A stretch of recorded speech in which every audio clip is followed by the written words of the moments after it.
Bismillahirrahmanirrahim. Elhamdülillahi Rabbil alemin. Vessalatu vesselamu ala seyyidina ve nebiyyina Muhammed ve alihi tahirin.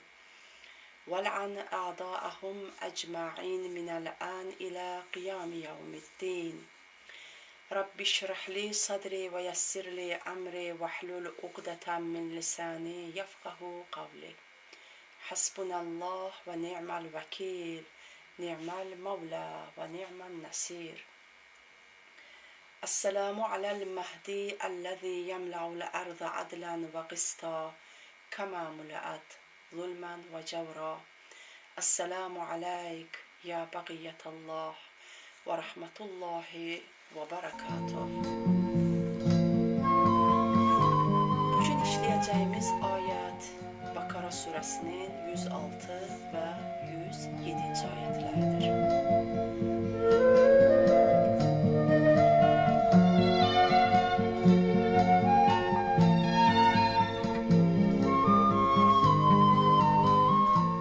Euzu billahi mineşşeytanirracim.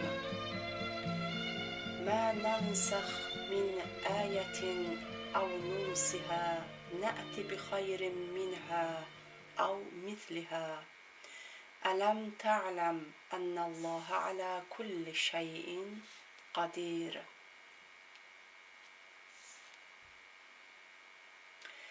Biz bir ayeti yürürlükten kaldırır, yani nesh eder veya onun indirilişini geciktirirsek, ondan daha hayırlısını veya onun benzerini getiririz.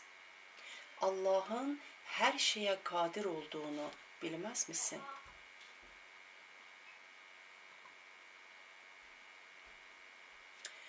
Alam ta'lam ennallaha lehu mulkus semavati vel ard ve ma lekum min dunillahi min veliyyin ve la nasir.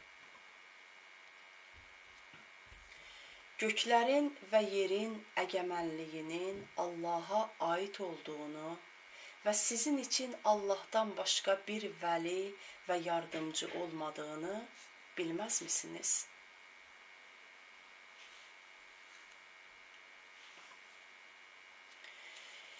Bu ayetler Yahudilerin İslam aleyhine yaptıkları propagandalara cevap niteliği taşımaktadır. Yahudiler sağda solda neden İslam'ın bazı kanunları değişmektedir? Neden kıble Beytül Muqaddes'ten Kabe'ye doğru değiştirildi? Eğer birincisi doğru idiyse, o halde ikinci emir neyin nesidir? Eğer ikincisi doğruysa, o zaman da önceki amelleriniz batildir diyorlardı. İşte Kur'an-ı Kerim bu eleştirilere cevap olarak şöyle buyurmaktadır. مَا نَنْسَخْ مِنْ آيَةٍ اَوْ نُنْسِهَا نَأْتِي بِخَيْرٍ مِنْهَا اَوْ مِثْلِهَا أَلَمْ تَعْلَمْ أَنَّ اللّٰهَ عَلَى كُلِّ شَيْءٍ قَدِيرٌ. Biz bir ayeti yürürlükten kaldırır, nesh eder veya onun indirilişini geciktirirsek, ondan daha hayırlısını veya onun benzerini getiririz. Ayette geçen nunsiha kelimesi inse kökündendir. Geciktirme veya ortadan kaldırma anlamına gelmektedir. Ayetteki manası ise vahyin bir müddet geciktirildikten sonra yeniden nazil olmasıdır. Burada şu şekilde ortaya atılan meşhur bir itiraz vardır. Eğer ilk hüküm bir maslahat içeriyorsa neden nesh edilmiştir? Yok, eğer içermiyorsa neden baştan itibaren meşru kılınmıştır? Bir başka deyişle, neden en başından hüküm öyle bir şəkildə məşru qılınmadı ki, nəshə və ya dəyişikliyə ehtiyac duyulmasın. Bu sorunun cavabını İslam alimləri əskidən bəri kitablarında vermişlərdi. Bunun özəti şöylədir. Biliyoruz ki, insanın ihtiyaçları bazen zamanın və çevrə şartlarının dəyişməsi ilə dönüşümə uğrar. Bazen isə sabit və dəyişməz qalır. Bir gün bir proqram insanın mutluluğunu sağlarkən, başqa bir gün şartların dəyişməsi səbəbilə aynı proqram onun yolunda bir əngəl ola bilir. Örneğin, bir gün bir ilaç hasta için son derece faydalıdır ve doktor onu reçete eder. Ancak başka bir gün hastanın nisbeten iyileşmesi sebebiyle bu ilaç zararlı bile olabilir. Bu yüzden doktor o ilacın kesilmesini ve yerine başka bir ilacın konulmasını emreder. Diğer bir örnek ise bu yıl bir öğrenci için faydalı olan bir ders, aynı ders gelecek yıl işe yaramayabilir. Bilinçli öğretmen programı öyle ayarlamalıdır ki, öğrencilerin ihtiyaç duyduğu dersler yıldan yıla öğretilebilsin.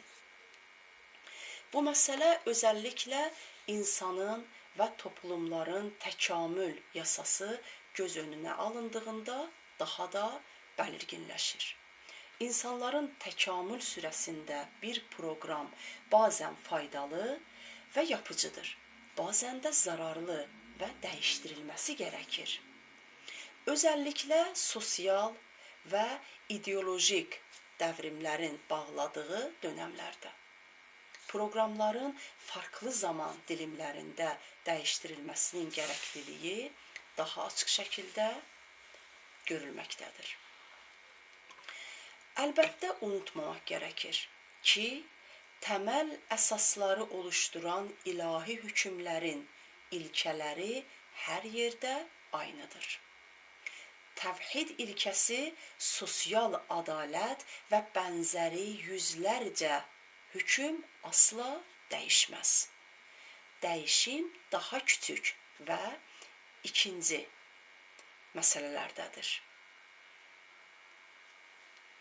Şu noktayı da unutmamak gerekir ki, mezheplerin təkamülü son mezhebin Hatemül Enbiya, yani peygamberlerin sonuncusu olarak indirileceği ve artık onun hükümlerinde daha sonra değişiklik olmayacağı bir noktaya varabilir. Her ne kadar Yahudilerin neshi tamamen inkar ettikleri ve bu sebeple kıblenin değiştirilmesini Müslümanlara itiraz konusu yaptıkları bilinse de kendi mezhepsel kaynaklarına göre neshi kabul etmek zorundadırlar. Neden? Çünkü Tevrat'a göre Nuh aleyhisselam gemiden indiğinde Allahu Teala tüm hayvanları ona helal kılmıştır. Ancak bu hüküm Musa aleyhisselamın şeriatinde nesh edilmiş ve hayvanların bir kısmı haram kılınmıştır. Tevrat'ta Tekvin yaratılış bölümü 9, ayet 3'te şöyle okuruz. Ve her canlı hareket eden size yiyecek olacaktır. Hepsini size yeşil ot gibi verdim. Ancak bu hükmün genelliği daha sonra nesedilmiştir ve değiştirilmiştir. Burada ayet kelimesinden maksat nedir? Ayet sözlükte işaret ve alamet anlamına gelir. Kur'an'da çeşitli anlamlarda kullanılmıştır.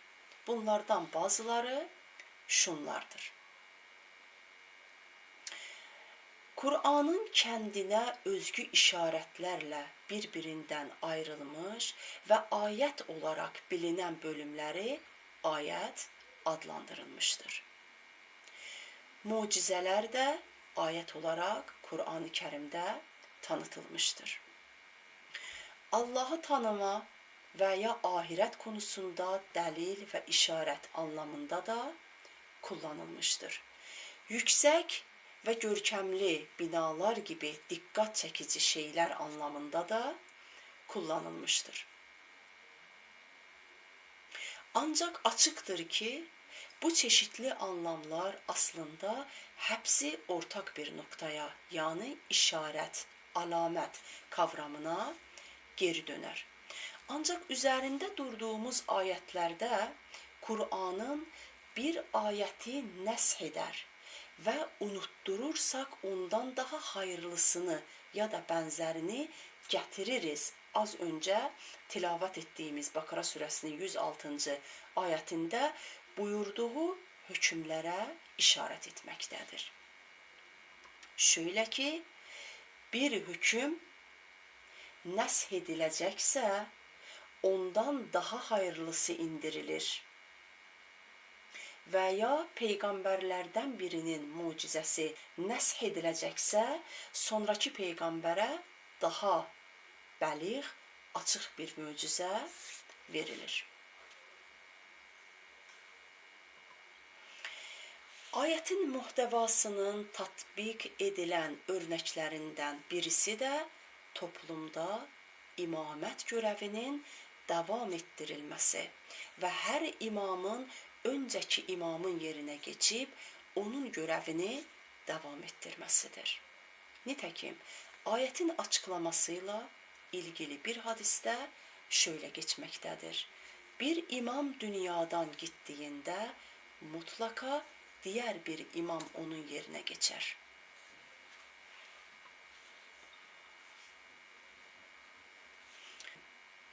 Nensəx kəlməsi kısa vadede nəshi,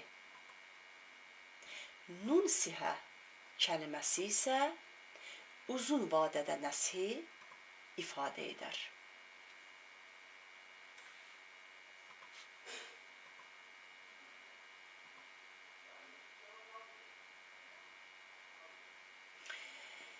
Ayette geçen av mitliha ifadesinin tefsirine değinelim.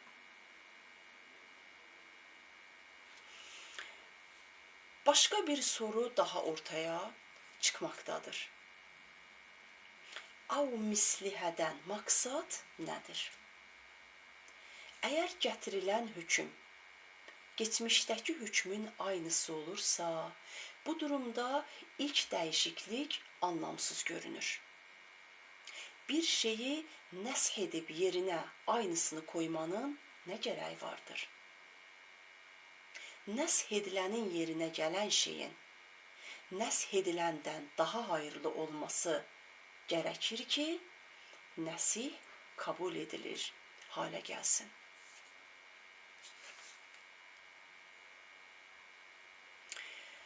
Bu soruya cevap olarak şunu söylemek gerekir. Av misliha benzerinden maksat, av misliha yani benzeri. Bundan maksat öyle bir hüküm ve kanun getiririz ki sonraki dönemdeki etkisi önceki hükmün geçmiş dönemdeki etkisinin aynısı olsun. Açıklaması şudur. Bir hüküm bugün bir takım fayda ve sonuçlara sahip olabilir. Fakat yarın bu sonuçlarını kaybedebilir.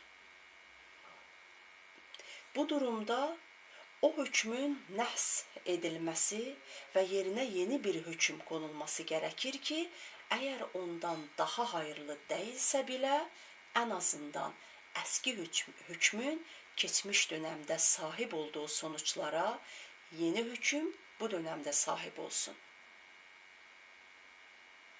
Bu şekilde ortada hiçbir itiraz kalmaz. Bir sonraki ayette Allahu Teala şöyle buyuruyor. Alam ta'lem ennallaha lehu mulkus semavati vel ardı ve ma lekum min dunillahi min veliyyin ve la nasir. Göklərin və yerin əgəmənliyinin Allaha ait olduğunu və sizin için Allah'tan başqa bir vəli və yardımcı olmadığını bilməz misiniz? Bazı hüküm və əmirlərin dəyişdirilməsini eleştirənlər Allah'ın mutlaq hakimiyyətini görməzdən gəlməkdədirlər. Allah'ın hakimiyyəti əbədi, zati və geneldir. Ancak Allah'tan başkasının hakimiyyəti sınırlı, geçici, başkasına dayalı və insanların anlaşmasına bağlıdır. İşte İsrailoğulları ilahi hakimiyyəti diğer hakimiyyətlərlə karıştırarak Yüce Allah'ın hakimiyyətini hayata geçirmədə yetersiz görüyor. Allah'ın eli bağlıdır diyorlardı. Oysa ki hem yaratılışta, hem kanun koymada ve hem de kanunları değiştirmede Allah'ın eli açıktır. Yüce Allah istediği zaman yaratılışta değişiklik meydana getirebilir. Örneğin tatlı suyu acı, tuzlu hale getirebilir. Kur'an'da buyurulduğu gibi dileseydik onu acı, tuzlu yapardık. Veyahut ağaçları kurutabilir. Ve bunların hepsinden daha önemlisi, dilerse sizi ortadan kaldırır ve yeni bir halk getirir.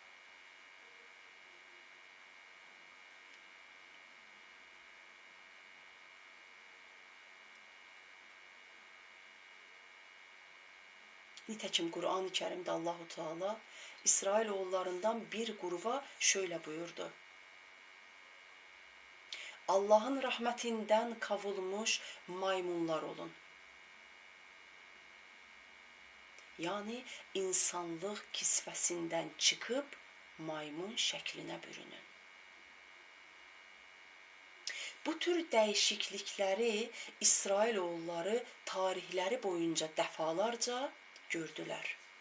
Denizin onların keçməsi için kuruması, Hazreti Musa aleyhisselamın asasının yılana dönüşmesi, taşları yararak su çıkarması ve başka vesaire, bütün bunları nasıl olur da kendi gözleriyle görmelerine rağmen hükümlerdeki az bir değişikliği eleştiri ve karalama bahanesi yapabiliyorlardı. Bu özellik, bu karakter Yahudilerin karakteriydi. Yüzleştikleri herhangi hakikati kabul etmemek, inkar etmek ve nefsi menafeylerine, nefsi isteklerine göre davranmaları.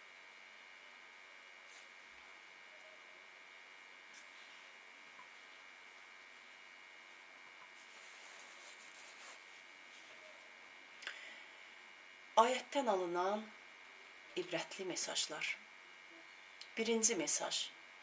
İnsan fıtri ve sabit ihtiyaçlarının yanı sıra bazen sosyal, ekonomik, siyasal, askeri, özel durumlarla da karşılaşabilir. İşte bu tür yerlerde İslam'ın sabit kanun ve hükümlerinin yanı sıra şartlara göre değişkenlik arz eden hükümleri de olmalıdır. Bunlar nəsh yoluyla veya peygamberin ve temsilcilerinin diliyle insanlara ulaştırılır. İkinci mesaj. Hükümlerdeki değişiklik öncəki proqramın başarısızlığını göstərməz. Bilakis yeni məsələlərə təvəccüh etmənin və hikmət üzərə dəyişikliyin göstərgəsidir. Kitab və öyrətməni eğitim proqramı içərisində dəyişdirmək kimi. Üçüncü mesaj. Zahirdə hükümlər dəyişkən və peyğəmbərlər çeşitlidir. Ancaq Allahın lütfu hər zaman birdir. Dördüncü mesaj. Hüküm koyma və onları dəyişdirmə və ya gecikdirmə yetkisi Allahın əlindədir. Beşinci mesaj. Bir şeyi dəyişdirirkən alternativ olaraq daha iyisi və ya ən azından aynısı yerinə konmalıdır. Daha aşağısı deyil. Altıncı mesaj. İslamda çıxmaz deyə bir şey yoxdur. Hükümlərdən bir qismi şartlara və ehtiyaclara görə dəyişdirilmə potansiyelinə sahibdir.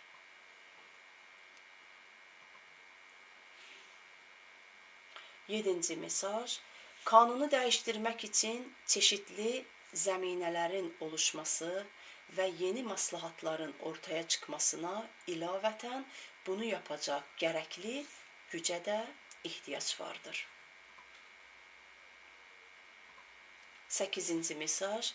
Göklərin və yerin əbədi və mutlaq hakimiyyəti Allaha aiddir. 9-cu mesaj. Hükümləri dəyişdirmə yetkisi də göklərin və yerin hökmranlığını əlində bulunduran Allaha aiddir. Bu yüzdən vəsvəsə və ya qayğı və qorxuya dayalı bir dəyişdirmə şaibəsi asla söz konusu olamaz. Son 10-cu mesaj. Bahanə peşində olan inatçı kimsələri razı etmək sizin üçün önəm arz etməməlidir.